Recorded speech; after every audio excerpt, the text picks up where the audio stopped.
Welcome to the EPG Pathshala. I'm Dr. Rupneet Lali, and today we will be discussing the module related to infrastructure, accommodation and overcrowding. The main objectives of this module are to know the different types of prison and prison structure available in the country, to know about the nature and extent of the problem of prison overcrowding, and to understand about the prison system in India. Prison institutions are known by different names in different countries. They may be known as correctional places, correctional houses. They may also be known as jails, detention centers, remand centers, and so forth. The earlier notion of prison was as a house of captives in which the inmates were forcibly confined and deprived of their liberty. They were deprived of their rights and they were given punishment. Prison was the punishment. It wasn't a place for reformation. However, this purpose of prisons has changed from retribution and punishment towards reformation and rehabilitation, and this has been a change in a penal philosophy. It has also, now that we are finding that prisons are correctional places where facilities are there for prisoners to reform, and they are no longer sent to prison just merely to punish them. In India, prisons have been included in entry number 4 under Prison Reformatory Borstal Institutions and other institutions of like nature. And they come under the state list, list 2 in the 7th schedule of the Constitution of India. So it is a state subject, and the management of prisons is regulated by the Prison Act of 1894 and the different prison manuals, which are prepared by various states, which are based on the ground situations. The principles law relating to prisons and their management is the Constitution of India, the Prison Act of 1894, the Prisoners Act of 1900, the Prisoners Attendance in Courts Act 1955, the Prisoners Act of 1950, the Repatriation of Prisoners Act 2003, the Identification of Prisoners Act 1920, the Model Prison Manual of 2003 and now 2016, the Mental Health Act of 1987, the Probation of Offenders Act 1958, the Code of Criminal Procedure 1973, and the Indian Penal Code of 1860. Each state has its own prison manual, which specifies the rules and regulations for the administration and management of prisons. Many states have revised their prison manuals, and they have emphasized on reformation and rehabilitation of offenders in society.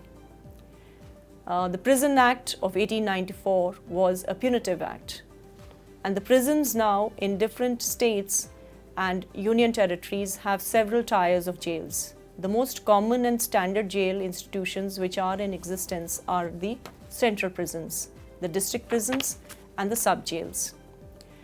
There are other establishments like the women jails, the Borstal schools, the open jails, and special jails. Maharashtra has the highest number of prisons in the country, 154, followed by Tamil Nadu 137 and Rajasthan by 126. Whereas Arunachal Pradesh, which is a small state, has only 2 district prisons. Prison statistics tell us of 2015 that there are 1,401 prisons of different types with an authorized capacity of 3,66,000.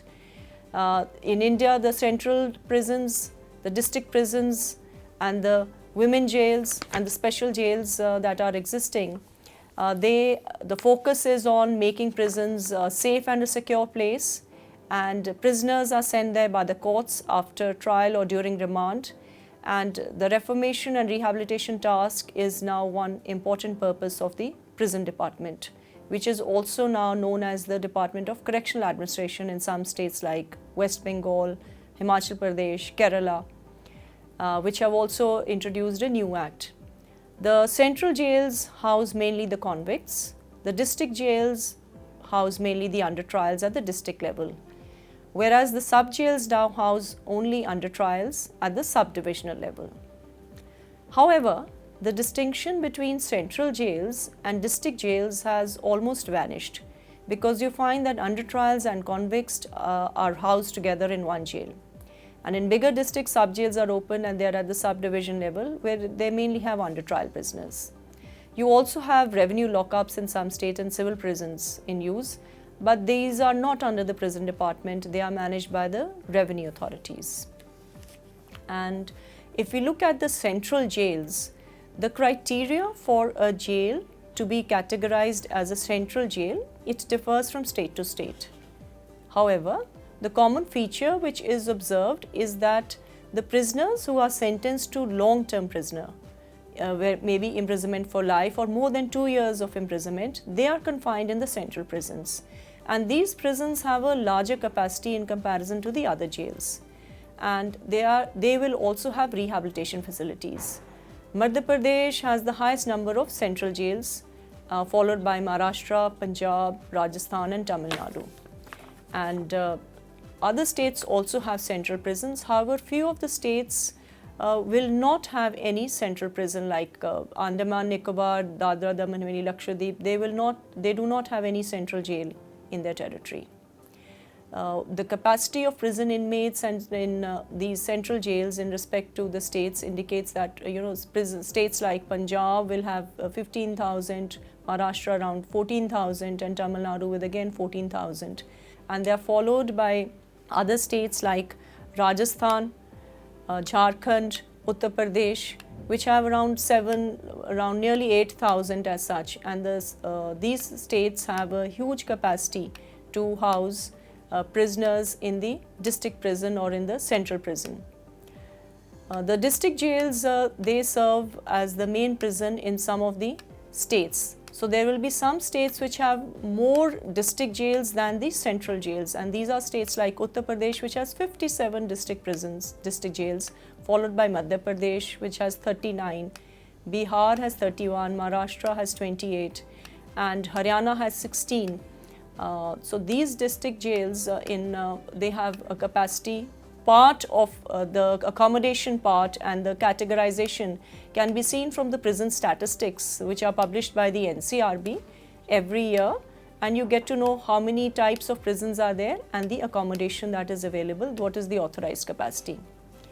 Karnataka and Assam have the capacity of lodging a large number of inmates in their district jails. Now, generally district jails in some of the states have comparatively higher capacity than the central prisons as such. And they will also have more capacity to have female inmates. So some states will not have any women prison, but they will have the women inmates in the district prisons as such. Then we have the sub-jails. Now these sub-jails are prevalent at the subdivision level. There are 9 states which have comparatively higher number of sub-jails. Can you guess which are those states? Now these are set up at the lower formation. So states like Maharashtra has 100 sub-jails. Andhra is very close with 99 and Odisha with 73. Number of states have these sub-jails, whereas some states have no sub-jail at all. Can you guess which state? Well, Arunachal, Haryana, Manipur, Meghalaya, Mizoram, Chandigarh, Delhi have no sub-jail. Can you guess a state with the highest capacity of inmates in various sub-jails? That's Orissa. And some states have a capacity ranging from 3,000 to 4,000 in the sub-jails as such. And these are mainly housing under trials, and the officer in charge of these prisons is the sub-divisional magistrate. So he is not a prison officer. Another category of prisons is the women prison. Women jails exist exclusively for women prisoners, but they are existing only in 13 states and UTs. Tamil Nadu, Kerala have 3 women jails each, and Rajasthan has 2 women jails. Bihar, Gujarat, Maharashtra, Orissa, Punjab, Telangana, Uttar Pradesh, West Bengal and Delhi have 1 women jail. The capacity of women inmates was the highest in Tamil Nadu, which was approximately 1,600, followed by Rajasthan with 450. And you have Delhi with 400 and Punjab with 320 as the authorized capacity. So these women jails house only the women, and mainly it is the women convicts who will be there. The Bostel jails are the primary objective for them to ensure care and rehabilitation of young offenders, that is those between the age of 18 to 21 years of age, and they are kept under the Bostel Act. They are kept away from the contaminating atmosphere of prisons, The young offenders is a huge challenge because you have to provide them with opportunities for vocational training and educational programs so that they are able to lead a law-abiding life once they are released. There are some states which like Tamil Nadu and Himachal Pradesh, Kerala, Maharashtra, Punjab, which have one Bostel jail as such. There will be some states which will have no Bostel school. And Tamil Nadu had the highest capacity for keeping the inmates in Bostel prisons, Bostel jail, followed by Punjab, which was 500 capacity. So these Bostel institutions are again managed by the prison staff, and they are set up under a special act as such. Though one would say, if we look at critically, that they are mainly having more male inmates and no female inmate. There is no Bostel school in any of the union territories. And then we have another category, which is the open jails. What are the open jails? Prisoners who are normally life convicts who have had a good behavior, satisfying certain norms prescribed under the prison rules, they are admitted to the open prisons with minimum security. And they are mainly engaged in agricultural activities. So 17 states have reported about the functioning of open jails in their jurisdiction. Rajasthan has the highest number of open prisons, that is 29, and they call it as open camps. Maharashtra has 13 and Kerala and Tamil Nadu have 3 each. Gujarat and West Bengal have 2 open prisons. There are some states which have 1 open prison as such, and they are like Karnataka, Madhya Pradesh, Punjab, Telangana, and some states will not have any open prison also. There are some states which have an exclusively for women prisoners like Maharashtra and Kerala now, and they are separated from the other prisoners. Another category is special jail. Special jail means a jail which is provided for a particular class of prisoners who are broadly as follows: prisoners who have committed serious violations of prison discipline, prisoners showing tendencies towards violence and aggression, and prisoners who are difficult cases who are more of habitual offenders, and difficult discipline cases from a group of professional organized criminals. And these special jails are existing in 14 states and union territories having special jails. Kerala has the highest number of special jails, it has 16, and Tamil Nadu has 5, Telangana has 4, and West Bengal has 3 special jails as such, and Puducherry has 2 jails each. Now, as far as the available capacity in these jails is concerned, the highest capacity for keeping prisoners in these special jails was in Bihar, followed by Odisha and Kerala. The provision for keeping female prisoners in these special jails was available in Tamil Nadu, in West Bengal, in Gujarat, though the number is limited to approximately 80 and in some places as less as 12 or 16 each as such.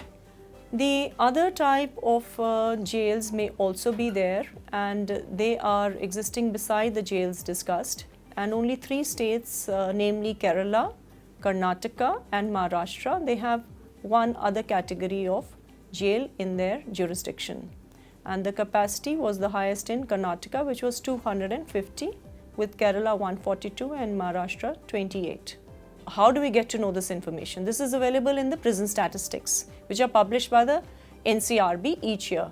There are 1400 prisons with a more than 3 lakh capacity, and against the authorized capacity, the actual prison population in India was found to be approximately 4,20,000, which is 114.4% of the occupancy rate. And some of the prisons, in fact, are very old. They are built during the British period, and they do not meet the current requirements of minimum standards as laid down in the national and international norms. And you have some of them which are being constructed more than 100 years old. And the living conditions inside such prisons, they need to be improved.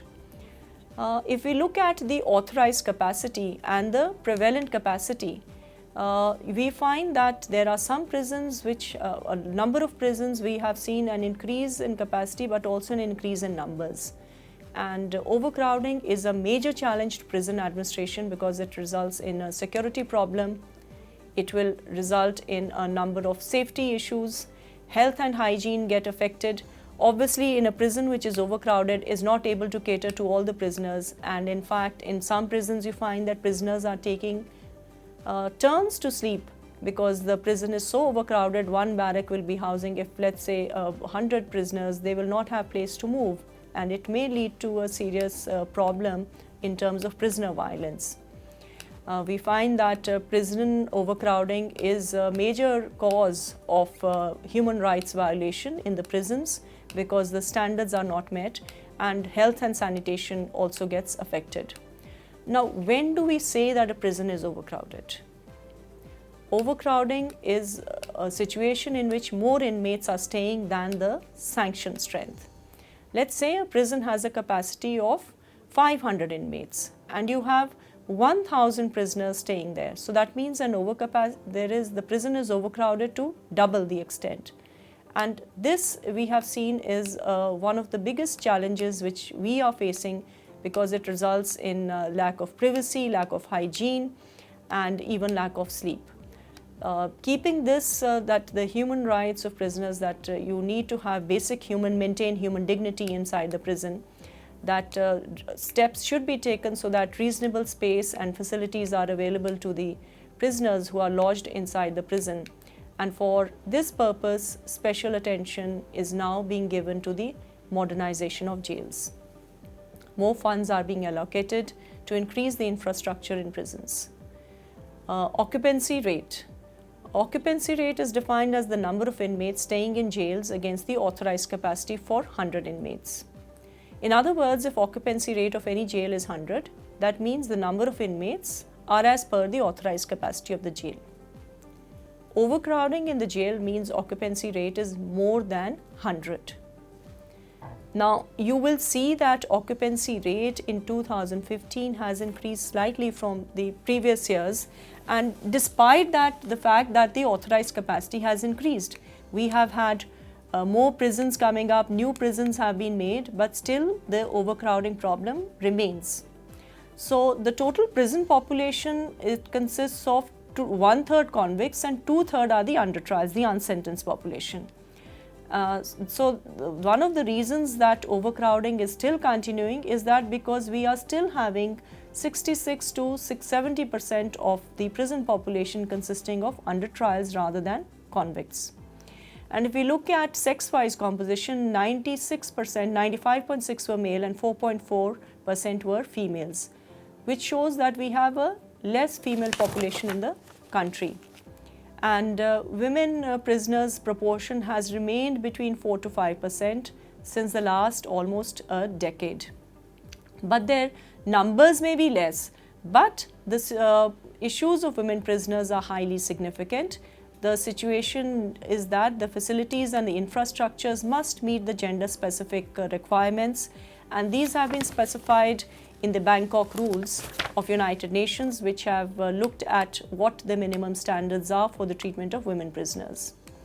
A number of issues, in fact, we find that in some of the prisons, not every prison will be overcrowded. Maybe one prison is overcrowded, or maybe one barrack is more overcrowded than the other.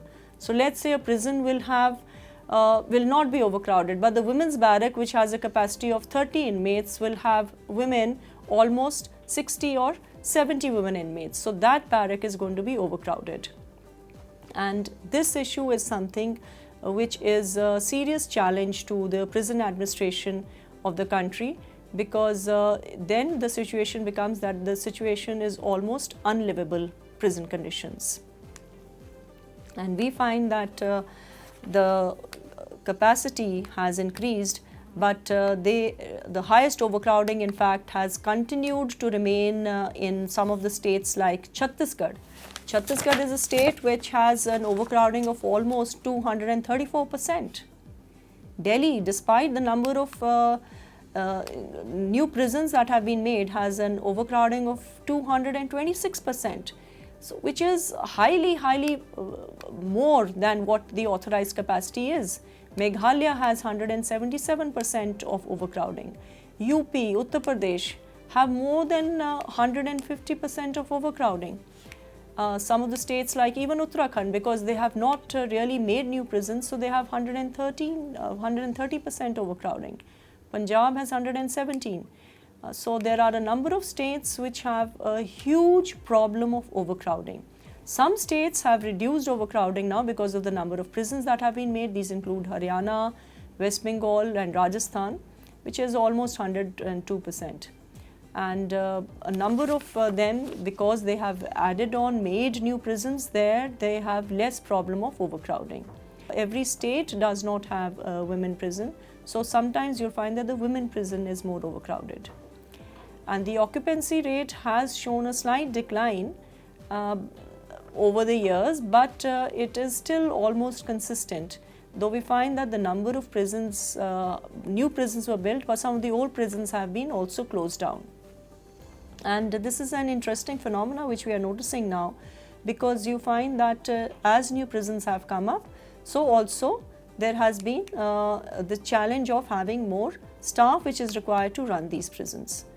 And a number of states are also taking measures to incorporate new ways of managing overcrowding by having double-storied buildings. So the space is the same, but then the more numbers can be accommodated in double-storied prisons.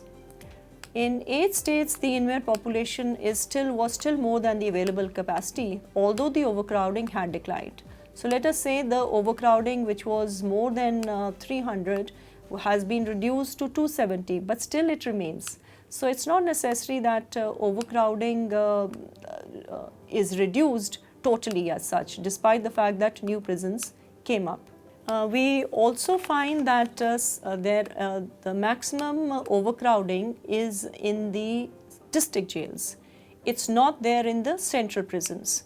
It's not there in the open jails. Overcrowding is more prevalent in district jails with 131% overcrowding, whereas central jails have 116% overcrowding. Now, how do you reduce overcrowding? There are 2 strategies that are normally used. One is that you build more prisons, you add to the capacity of prison administration, and it is found to be a short-term strategy. The problem again is not uniform in all the prisons. As I mentioned, that you will find that district prisons will have more, whereas there will be some prisons which have no overcrowding at all. And we also find that 54% of prisoners who are sentenced are those who are sentenced for life term imprisonment. And you have 12% who are sentenced for a long term of 10 to 13 years. And then you have a number which is for 9.5% who are those who are sentenced to 7 to 9 years. If we look at the imprisonment rate in our country, in India, the imprisonment rate is very low. It's 32 per 1 lakh of the population. Can you guess which country has the highest rate of imprisonment? It is countries like United States, which had an imprisonment rate of 720, which has now fallen to 666. Russia has 430 per 1 lakh population. So these are the countries which have a high incarceration rate, though they may not be really overcrowded, but there is every possibility that this overcrowding is there. This kind of high incarceration rate is also reflecting the penal philosophy in terms of having more laws which are specifying a higher incarceration. Let's say the law of 3 strikes and you're out, the California state had a high overcrowding because of this aspect, that more persons were going inside the prison.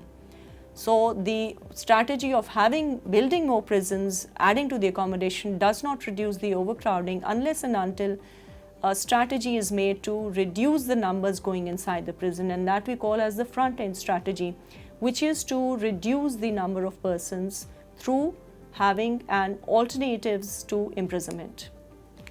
To have prison buildings and because as I mentioned earlier, that we have a number of prisons which were made during the British era, and they were old prisons. The government of India came up with a modernization scheme where the central government invested money in terms of improving the prison conditions. The central government, under the non-planned scheme of modernization of prisons, which had a total outlay of 1800 crore, and the central government shared 75% of the cost. 25% of the cost was to be borne by the state government in terms of looking at some aspects, which was to decongest the jails. One was through construction of new prisons. Second was expand the capacity of the existing prisons. Existing prisons which are already there could add more barracks, and to improve the living condition of prisoners and also the prison staff. It is important because the same old building will be there housing the inmates, and also you will have the prison staff living in the same premises. And sometimes those barracks where the staff is living are really unlivable. So this scheme of modernization, it was thought that it will add on to 125 new prisons would come up, and approximately 1579 additional barracks would be made in the existing prisons, and new staff quarters to the extent of almost 8,500 prison staff quarters were expected to be constructed. They have been constructed by the state governments. A number of states took benefit of this modernization scheme. In fact, they are pressing the central government to continue this scheme into the second phase as well. Apart from this, we have the Finance Commission of India, which has also provided funds to certain states to construct new prisons and upgrade the infrastructure. And the 13th Finance Commission has also granted rupees 609 crore over a period from 2011 to 2015 for 8 states. And these are the states which gave in their plans to the Commission for better infrastructure. The more and more states now, in fact, want to have this scheme of modernization continue because they face financial constraints in bringing about improvement in the physical infrastructure. One of the major problems that prison administration faces is that it's a low priority area. The state government does not really consider much in investment in prisons because it's thought to be a dead-end investment. Without realizing that prisons reflect the way we deal with prisons is a reflection of our society. And it is only when the governments start viewing them with a priority basis that improvements in prison infrastructure will take place. We need to look at having more humane conditions. Right now we have the revision in the UN Standard Minimum Rules for the treatment of prisoners by the name of Mandela Rules, which were adopted in 2016. India is also signatory to those, and those rules, the basic premise and the basic premise of human dignity, maintaining human dignity, runs through all the rules, 126 rules which have been revised. Number of judgments of the Supreme Court have also focused on having a proper dignified environment for persons who are in their custody. The Sunil Batra judgment of the Supreme Court said that prison is the punishment, that a person in a prison does not become a non-person. And right now we are also having a PIL known by the name of Inhuman Conditions in 1382 prisons, where the Supreme Court of India is looking at the issue of overcrowding due to under-trials, and the monitoring committees, under-trial review committees have been set up in each district to monitor and to look at the under-trials who can be removed, who can be let free after they have spent more than half the term of their maximum sentence as under section 436A of the CRPC. And this public interest litigation in fact is a continuing one, because it has also focused on deaths in custody and also is focusing on 2 other issues which relate to providing better facilities and also focusing on prison staff issues and their training part of it. So the Supreme Court has played a very important role in bringing in prison reforms in the country by focusing on both the physical infrastructure, the legal part of it in terms of right to speedy trial to the under trials, and also looking at maintaining human dignity inside the prisons, when it has emphasized that the rights of prisoners do not end at the prison gates or behind prison bars. And it is hoped that there will be improvements in the prison infrastructure. There will also be improvements in the way the prisons are being run in our country. Thank you.